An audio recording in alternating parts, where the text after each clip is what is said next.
Good morning, Fort McMurray, Wood Buffalo, and the rest of the world. You've tuned in to the Mac City Morning Show. I am your host, Elliot Pierre. We're going to start today's episode off the same way we start every episode off, with a moment of gratitude. I know you could be doing a million other things with your time, and the fact that you spend it with us truly does mean the world to me. So thank you. On that note, Tanner, hit him with the intro.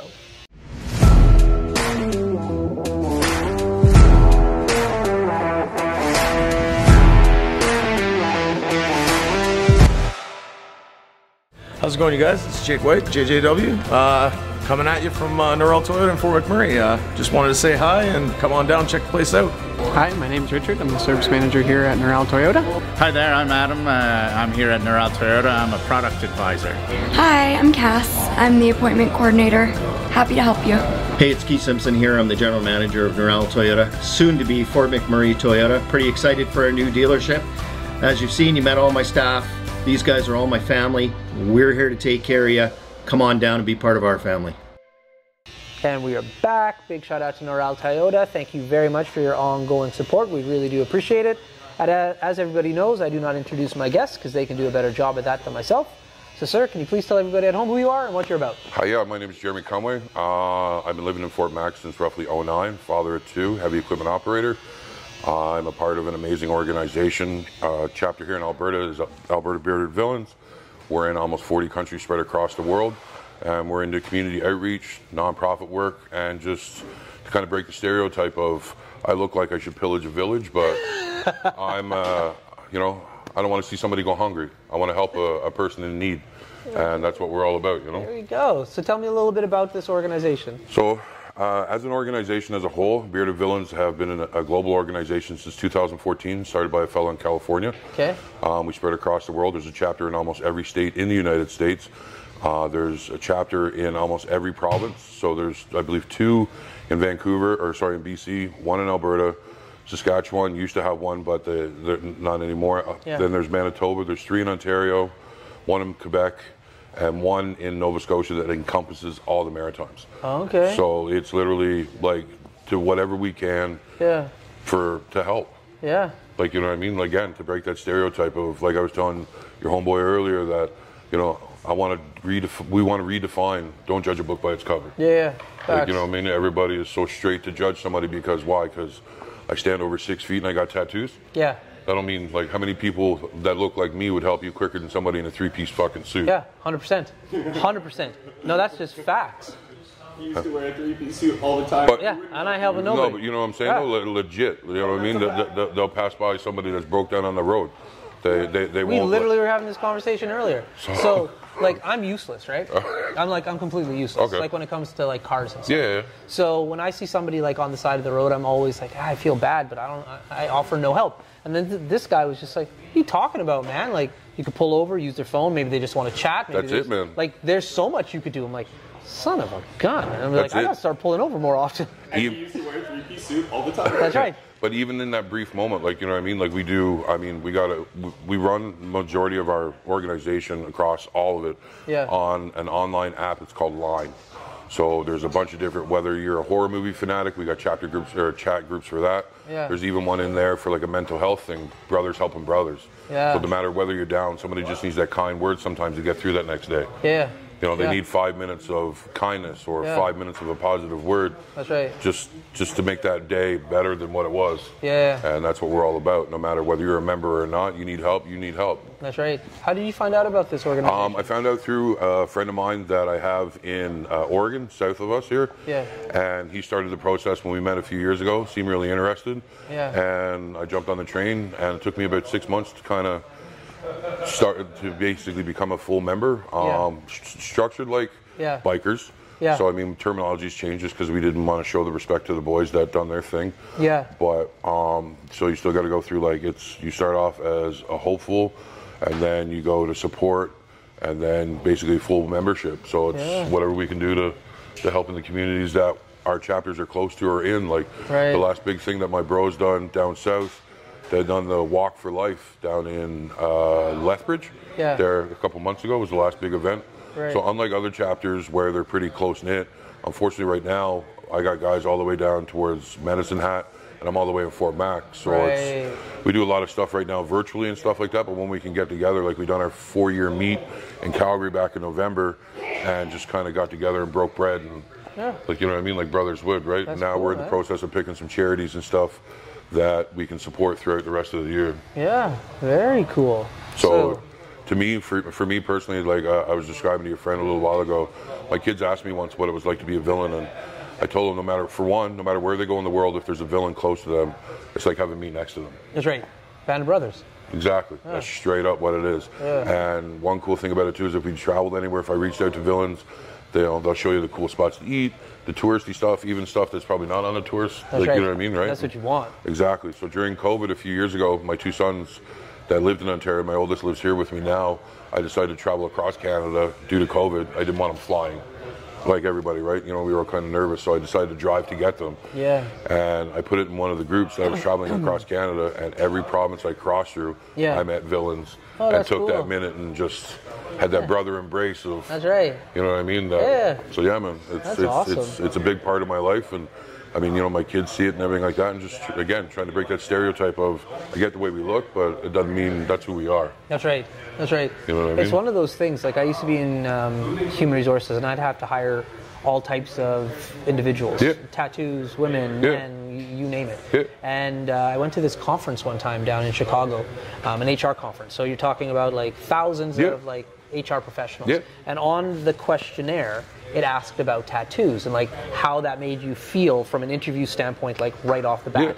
Now, being born and raised in Fort McMurray and hiring people in Fort McMurray, this is tattoos for me. I was just like, I don't care. Like doesn't matter. And that's it, right? Like I got to say, I've lived in a few places in Canada, and Fort Mac has to be probably one of the most heavily tattooed. That's right. Across all industries. Don't matter if you're a police officer, doctor, nurse, or a site worker. That's right. You got ink somewhere. And I was blown away because I'm just like I could care less. Exactly. It's just like you don't even see it. And that's it. And when I got because it was a conference, so we got the information back in real time, and there were so many people that like had negative stereotypes of tattoos. And there was a presenter there who was like tatted up, and he's like, well, listen, like I'm here, and if I roll up my sleeves, that's it, right? Look at all this. Yeah. And it was just like, the whole point of that component of the conference was to like try to get some of that older mentality gone. Exactly, right? You know what I mean? And that's it, right? Like, granted, years ago, tattoos obviously were looked down upon as, you know, a bad thing. If you had them, you were a bad person. But again, now every professional, find me a doctor that don't have one. That's right. Find me a lawyer. Find me a police officer that don't have a memorial to brothers that passed away in 9/11. That's right. Find me a fireman that don't have a fire truck somewhere, again, due to 9/11 or some sort of brother that passed away. 100%. And you mean to tell me that because that fireman or police officer has a memorial piece, he's not going to help save your life? That's right. That's right. He's not going to do his job to the best of his ability. Why? Because what, the ink is poisoning his brain now? Yeah, that's like, right. You know what I mean, right? Like. No, over the years, there's definitely been a push to normalize it a little bit more, and I think 100%. some of those TV shows, like on TLC, initially, like Miami Ink, and some of that, like, really helped push the culture to be like, hey, this is just, it's an art form, right? It's kind of like me and graffiti, man. Like, I love and I know I'm gonna get like hit on, but like, I love graffiti. Personally. Grew up, if you ever come to our office, like I have some graffiti in the office, like on canvas. Like, I'm a big graffiti guy, and like there's good graffiti and there's bad graffiti. 100%. You know what I mean? And like, fair enough, kids like tagging stupid little things and swearing. It is what it is. But for the most part, that's art that everybody can see. Exactly. Not everybody gets the opportunity to go into like a museum or like a gallery to see art, and you might, depending on where you are economically, you might not even know that it exists. Like, two of the best places I've ever seen for graffiti over the years of the little bit that I have traveled. Again, like I said, I lived in Ontario for a number of years, down in Toronto, so downtown TO is, I mean, graffiti at certain spots everywhere. But another really cool spot that I seen is a few years back, I toured Hastings. Oh. So, I mean, don't get me wrong, it comes with its own trials and tribulations. It is as advertised. Right, it is as advertised for sure, right? But the graffiti down there, amazing. Yeah. Like, I mean, graffiti is just, it blows me away. Yeah, art is art. Oh, man. And I think that's where, whether it's tattoos, pencil drawings, or whatever you do, art's art. Yeah. You know what I'm saying? So when you're going for a tattoo, I'm a rarity. I don't have a single one. Really? Not a single one. Shit. I know. So when you're going for it, is this like something that you conceptualized prior to? Or how does that work? Some are. So now being, I guess, so deep into collecting, honestly, you could put a camera, or you could put a tattoo artist here right now on camera and be like, let's do something. Wouldn't bother me no more than that. But other ones, I went into with thought, heart, and everything else. So for instance, both my sons are autistic. So I have an autistic, like before they changed the symbol to just a blue puzzle piece, I got that. And then years ago, my buddy that used to do my ink here moved to Ontario, and while I was getting other ink done, he actually helped my kids tattoo me. So my oldest was 11, my youngest was 7, they tattooed their own names. Nice. So I actually have the videos of my kids at 11 and 7 tattooing me. With the gun? Yeah. Like he ran dope. He ran the pedal. Yeah. But like my kids got like gloves on and the machine in their hand. And like my oldest done the whole thing himself. My youngest done the J and the A, and he lost interest. So my buddy done the rest. But every now and then, because of their autism, their fine motor's not great. So every now and then, my oldest now will come to me like, Dad, let me redo my name. I'm like, no, dude. This means more than what it would now if you redid it. You know what I mean? Because it's like I said, I get a tat right now, or I could wait 3 weeks and get something designed. It doesn't bother me no more than that. Very cool. Okay, well, we're going to throw it to a quick ad. Carrie, take it away. Hi, it's Carrie with Patchouli Rose Herbal Apothecary. I know our summer is coming quickly to an end. And during the summer, we always think of applying our sunscreen, but sunscreen is a product that we should be using every day of the year to protect our skin against harmful UVA and UVB rays, also against premature aging. I have a product called Dandelion Harvest, which is moisturizing, anti-inflammatory, and is great for anti-aging. You can use this every day of the year, and it's very moisturizing. If you want to check this product and any of my other products out, please go to patchoulirose.com. And we are back. Okay, so what brought you to Fort McMurray?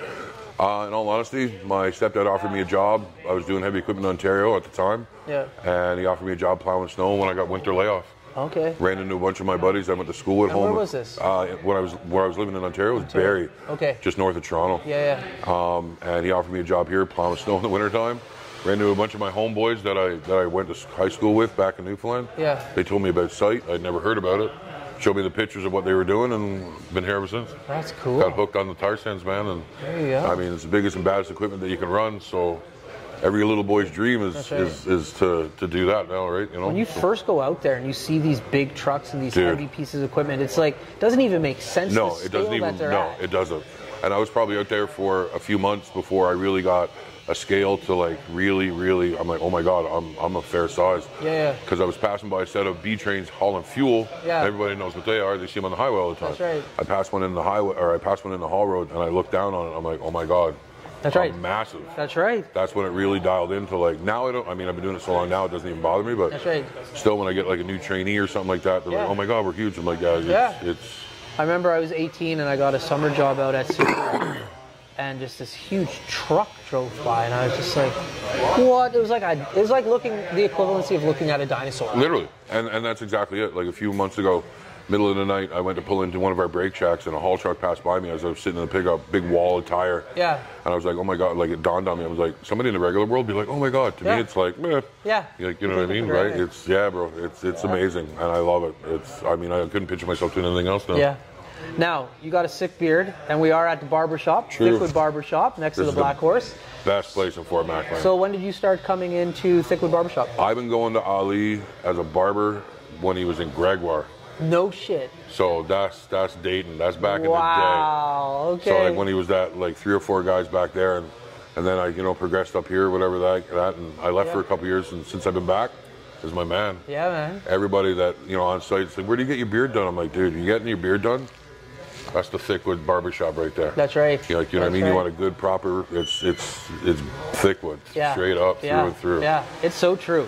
And it's just it's got that old school barber feel.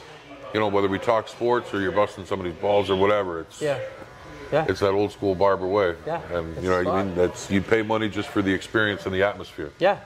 I come chill here on like days where I'm like, man, I got a few like minutes to kill. Just come sit in the barbershop. That's what I'm saying, right? It's the old school barbershop. You know what I mean? A lot of life lessons are learned in barbershops. That's right. That's exactly. I mean, some of these young guys don't understand that, but I mean, it's that old school way. That's right. Well, listen, my man. I know we're out of time. All good, brother. But it's been an absolute pleasure. Thank you, man. It's me too. Before I cut you loose, though, you get a shameless shout out. So you got the mic, the camera, the lights. Have fun. Shameless shout out. Let's see. I mean, I got some buddies here that come here on the regular. I'll give it Kevin Faulkner for sure. And then I got to give mad love and props to my boys in the Bearded Villains, Doc. There you go. And I appreciate the opportunity, man. Awesome. Thank you. Thank you, brother. Yeah, You have that's been yourself a great chat. day, man. You as well. Thank you, man. Fort McMurray with Buffalo, the rest of the world. That's been another episode of the Mac City Morning Show. From the bottom of my heart, thank you very much for tuning in. Big shout out to Neural Toyota as well as Kerry from Patchouli Roads. We do appreciate both of your ongoing support. Hope everybody at home is having a great day, and we'll see you tomorrow. Peace. What a deadly old way to end another morning show. Later, boys. It's so ballistic!